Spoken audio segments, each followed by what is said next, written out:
पतरस की पहली पत्री 4 अध्याय।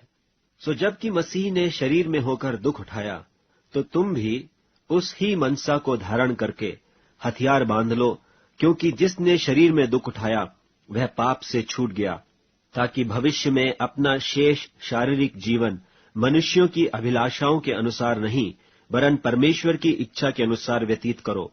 क्योंकि अन्य जातियों की इच्छा के अनुसार काम करने और लुचपन की बुरी अभिलाषाओं, मतवालापन, लीला क्रीड़ा, पियक्कड़पन और घृणित मूर्ति पूजा में जहां तक हमने पहले समय गंवाया वही बहुत हुआ। इससे वे अचंभा करते हैं कि तुम ऐसे भारी लुचपन में उनका साथ नहीं देते, और इसलिए वे बुरा भला कहते हैं। पर वे उसको जो जीवितों और मरे हुओं का न्याय करने को तैयार है लेखा देंगे। क्योंकि मरे हुओं को भी सुसमाचार इसीलिए सुनाया गया कि शरीर में तो मनुष्यों के अनुसार उनका न्याय हो, पर आत्मा में वे परमेश्वर के अनुसार जीवित रहें। सब बातों का अंत तुरंत होने वाला है, इसलिए संयमी होकर प्रार्थना के लिए सचेत रहो।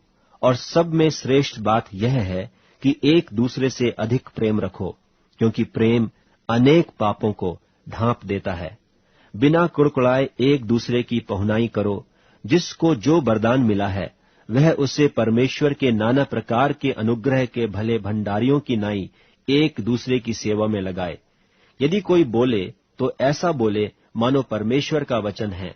यदि कोई सेवा करे तो उस शक्ति से करे जो परमेश्वर देता है, जिससे सब बातों में यीशु मसीह के द्वारा परमेश्वर की महिमा प्रकट हो। महिमा और साम्राज्य युगानुयुग उसी की है। आमीन। हे प्रियो, जो दुख रूपी अग्नि तुम्हारे परखने के लिए तुम में भड़की है, इससे यह समझकर अचंभा न करो कि कोई अनोखी बात तुम पर बीत रही है।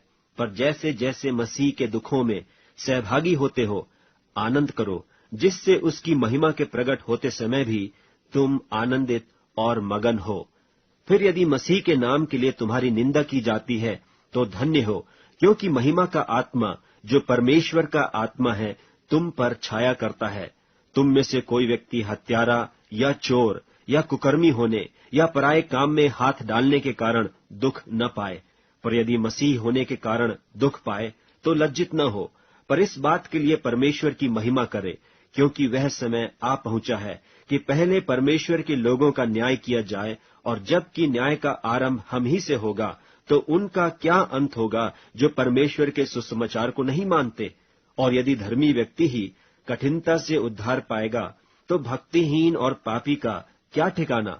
इसलिए जो परमेश्वर की इच्छा के अनुसार दुख उठाते हैं वे भलाई करते हुए अपने अपने प्राण को विश्वास योग्य सृजनहार के हाथ में सौंप दें।